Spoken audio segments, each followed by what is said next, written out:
pérdida de peso, tal vez algún cambio testicular, una sensación extraña, eso no se puede pasar por alto. Hoy tenemos a tremendo oncólogo y tremendo médico, a don Luis Corrales, que es un gusto tenerlo aquí. Don Luis, bienvenido. Muchas gracias. Ahora, ¿cuáles son esos síntomas que uno dice, ah, no, esto no está bien, puede ser cáncer, doctor? Porque nos duele algo y uno dice, seguro es cáncer.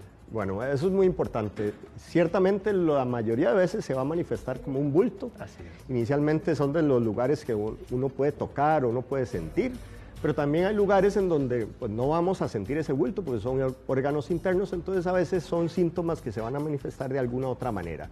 Entonces podemos tener cosas muy inespecíficas o cosas muy específicas, depende de dónde esté creciendo ese bulto. Ahora, hay veces son como bultos, ¿verdad? Que los tenemos aquí y a veces son sensaciones que usted está normal y hace, ay, qué raro, ¿verdad? Me está doliendo esto.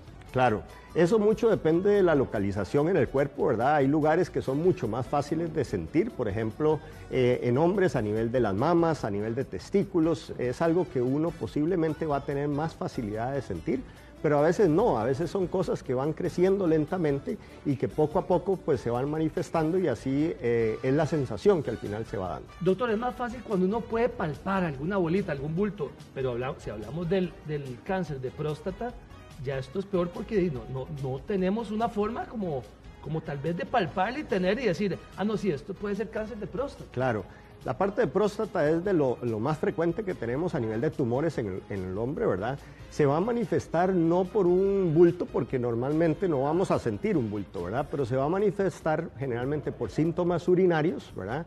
Que vamos a tener pacientes que les va a costar, por ejemplo, empezar a orinar, que van a empezar a orinar muy frecuentemente, etcétera, etcétera. Y al final de cuentas, pues es parte de lo que hacemos normalmente en tamizaje también, buscar lo que es el cáncer de próstata por la relevancia y la frecuencia que existe. Bueno, aquí tenemos a nuestro Facebook Live totalmente abierto para ustedes y tenemos a tremendo médico aquí también. Doctor, ¿a qué edad ya hay que empezar como a revisarse esto mejor, ya más detallado? Bueno, en la mayoría de países se habla de a partir de los 40 años, ¿okay? Una examinación de la próstata y también en muchos lugares también se asocia a lo que es el antígeno prostático, que es un examen de laboratorio de sangre, ¿verdad? Que lo que mide pues es una hormona o un marcador, digámoslo así, que la próstata produce y a veces cuando aumenta mucho es asociado a cáncer. Cuando aparece esto, doctor, ¿hay algún malestar en la ingle o cuando alguien se agacha, hay algún tipo de malestar? No, normalmente no. Esto a nivel de exactamente, a nivel de lo que es la próstata como tal, generalmente no vamos a sentir nada porque no es algo que es fácilmente, digamos, tocable o palpable, ¿verdad? Cuando se va a manifestar ya un cáncer de próstata es cuando ya generalmente se ha ido a otros sitios, entonces afecta ganglios linfáticos, que ahí sí pues puede afectar pues algunos ganglios inclusive a nivel de ingle, o puede irse inclusive a hueso, ¿verdad? Que eso es ahí donde vamos a empezar con algunos dolores, incluso algunas fracturas, pero ya son tumores que se han salido donde originaron, ¿verdad? Y son tumores metastásicos, se llama. Doctor Corrales, y eso que lo veía a pelo con mi papá, ¿cuáles son esos síntomas que mejor se te prendió el bombillito de alerta y nos vamos donde el doctor, ¿verdad? Donde el oncólogo? Cuando empezamos a tener cambios en lo que es a la hora de orinar, por ejemplo, empezamos a que nos cuesta mucho ir a orinar, empezamos a orinar muy frecuentemente, empezamos incluso también a tener dolor, por supuesto, ¿verdad? Es algo que es anormal, ¿verdad? Y si esto se mantiene durante varios tiempos, pues tenemos que pensar, tenemos que ahí ya que mejor consultar. Ok, hablemos del cáncer de testículo, doctor. ¿Ese se puede palpar? ¿Se puede decir, ah, no, mira, está bonita, ojo, cuidado con esto? Claro, el cáncer de testículo es algo importante porque es el cáncer más frecuente en adultos jóvenes. ¿Okay? Entonces,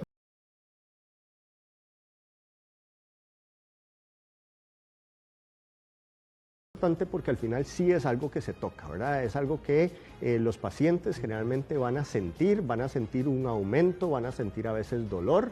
Es una sensación que es diferente al testículo, digamos, normal, y es ahí donde pues se insta pues, a consultar y a valorar eso. Ahora, doctor, ya cuando usted toca esa pelotita, ¿cuál examen me dice si es benigno o maligno? Ok. A nivel de próstata lo que hacemos, pues si tocamos alguna masa a nivel de testículo, se hace siempre un ultrasonido. Okay. En el ultrasonido nos da una idea muy grande de lo que es esto. Ahí se puede ver. Ahí uno, exactamente, se puede ver.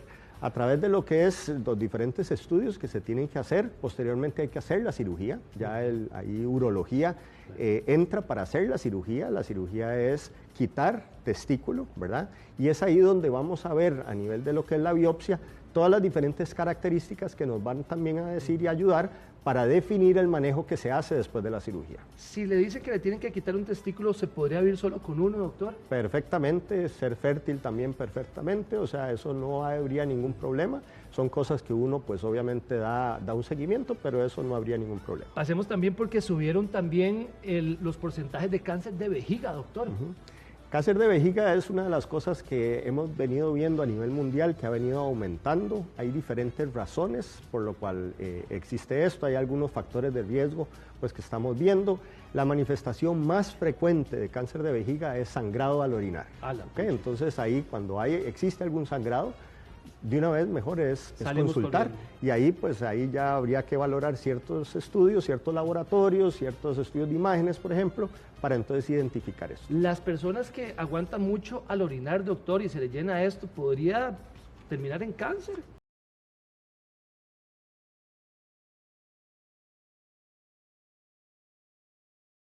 Creciendo, ¿verdad? Va perdiendo un poco, digamos, la contractibilidad, digamos, de la vejiga, pero no es algo que hemos visto que esté relacionado a lo que es el desarrollo de cáncer de vejiga. Ahora sí, también cáncer de mama en hombres, que ese hay que ponerle cuidado también, doctor. Cáncer de mama es una de las cosas que generalmente no se piensa, ¿verdad? Claro. Se habla de que es menos de 1% de todos los cánceres de mama, menos de 1% es en hombres. Es algo que generalmente se llega a diagnosticar tardíamente porque la gente no piensa en un diagnóstico de cáncer de mama. Entonces, lo que se va a ver sobre todo es un abultamiento a nivel de la mama que empieza a crecer, digamos, lentamente y ya va manifestándose después ganglios a nivel de lo que es la parte de axila, ganglios incluso a nivel de lo que es la parte supraclavicular y a nivel de lo que es el cuello. Tenemos que saludar a doña Elena y a doña Ana, que dice que por favor que nos salude, que con el doctor que está muy interesante. Doña Elena y doña Ana, muchísimas gracias por estar con nosotros. Ahora, doctor, empieza igual, con un abultamiento que usted puede tocarse y palparlo. Sí, casi que muchos de los tumores se van a empezar con un abultamiento. Generalmente el abultamiento a veces no se va a sentir inicialmente, a medida que va creciendo pues ya se va sintiendo. Lo que pasa es que a veces es eso, no se da ese control, no se da ese cuidado. Y entonces puede empezar a crecer, la gente dice, no, puede ser una inflamación de la mama como tal, ¿verdad? De la glándula como tal, y a veces no se consulta. Y esa ya después de varios meses que la gente pues ya empieza a consultar porque ya se vuelve algo muy duro o algo muy grande y entonces ya ahí la gente se preocupa. Normalmente, doctores, cuando uno está en el baño y se pasa el jabón y siente la pelotita, ¡ay, pues puchica! Y ahí es donde empieza todo, ¿verdad, doctor? Así es. Y eso es importante. Al final de cuentas, algo nuevo, alguna pelotita que aparezca, ¿verdad? Y que antes no la hayamos tenido, siempre es mejor consultar, siempre es mejor valorar. Y entiendo, pues a veces hay mucho miedo al respecto, claro, pero siempre hay que fomentar eso. ¿Qué pasa con esta persona que le salió esta pelotita en el testículo, se fue, se hizo un ultrasonido y le dijeron, no, esto no es cáncer, puede vivir con esa pelotilla, se hacen pelotillas también? Claro, hay muchas cositas que se pueden sentir como pelotita, que al final no van a ser, digamos, malignos, ¿verdad? Podemos tener a veces quistes, podemos a veces tener inflamación de glándulas cerquita, por ejemplo, lo que es glándula del epididimo, por ejemplo. Entonces hay muchas cosas que podemos tener, no todo lo que uno siente como una pelotita es cáncer, pero para uno llegar a ese diagnóstico, mejor consultar.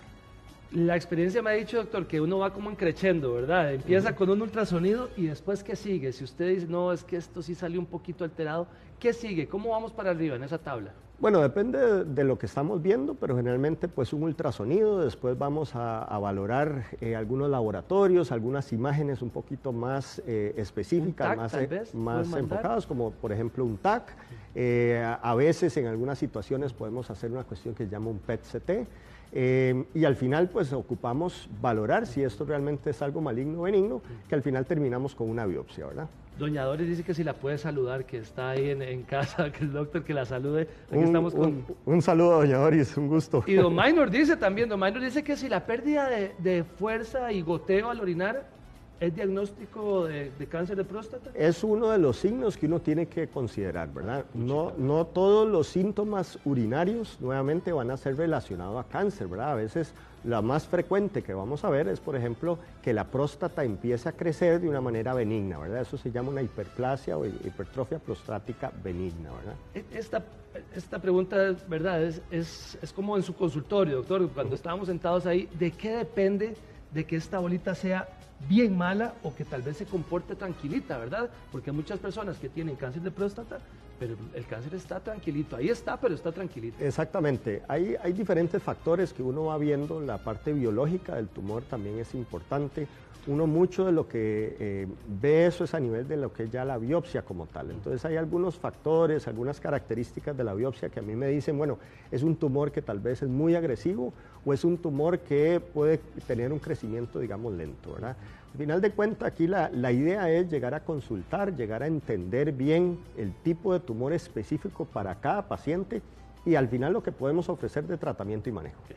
Don Roque dice que si una hernia inguinal puede saltar a cáncer de testículo. No, una hernia inguinal no se asocia, digamos, a un cáncer de testículo. Y esto pues básicamente es una de las grandes preguntas que siempre se habla, ¿verdad? Pero no tiene ahorita ninguna relación, no se ha considerado una connotación hacia lo que es el desarrollo de un cáncer de testículo. Doctor Corrales, le agradezco mucho. No, muchas gracias. Muchísimas gracias, interesante.